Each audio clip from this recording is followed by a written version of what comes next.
항암화학요법 관련 질문과 답.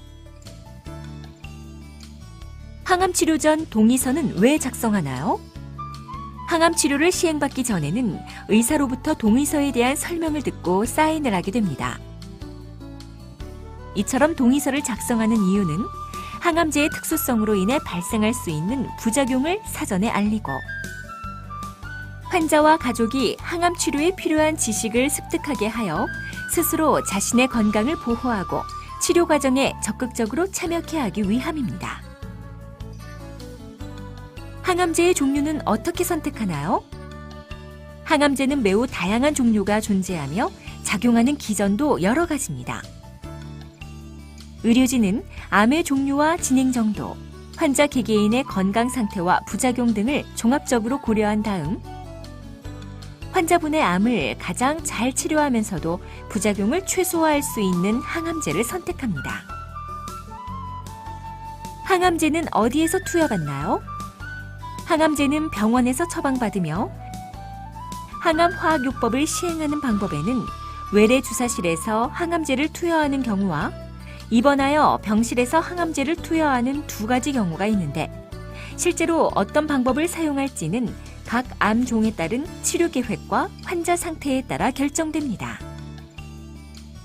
외래에서 투여하는 경우에는 외래 주사실에서 항암제를 투여받은 후 귀가하고, 입원을 하는 경우는 대개 하루에서 5일간 항암제를 투여받은 다음 귀가하는데, 투여 시작일로부터 1주에서 4주 후에 다시 내원하여 항암제를 투여받으며 치료 방침과 질병의 경과에 따라 이러한 과정을 수차례 반복합니다.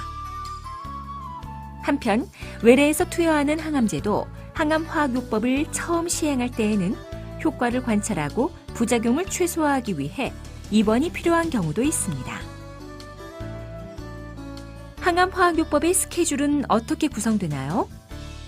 실제 치료 스케줄은 암에 대한 조직검사 결과나 항암제의 종류마다 달라지기 때문에 구체적 투여 일정은 의료진으로부터 설명을 들으실 수 있습니다. 예를 들어 3주 간격으로 항암제를 투여하는 경우에는 최초 항암제를 투여하고 3주가 지난 후에 다음 2차로 항암제를 투여하게 되는데, 약제에 따라서는 항암제를 투여한 후 예약된 날짜에 병원을 방문, 혈액검사나 방사선 촬영, 심전도 검사 등을 시행하여 특별한 문제가 없는 것을 확인한 다음 이후에 항암치료를 시행하기도 합니다. 항암화학요법은 얼마나 자주, 얼마나 오랫동안 받게 되나요? 항암제는 매일, 매주 혹은 매월 단위로 투여받게 되는데, 구체적인 치료 기간과 횟수는 암의 종류와 항암제의 종류, 치료에 대한 반응이나 부작용의 발생 여부에 따라 달라집니다. 일부 예외가 있으나 대부분의 항암화학요법은 우리 몸이 건강하고 새로운 세포를 증식하고 회복할 수 있도록 평균 3-4주의 휴식 기간을 두고 실시하게 됩니다. 하지만 환자 상태에 관계없이 무조건 예정일에 항암제를 투여하는 것은 아니고, 때로는 환자의 상태, 혈액검사 등의 결과를 보고 치료 일정을 조정하기도 합니다.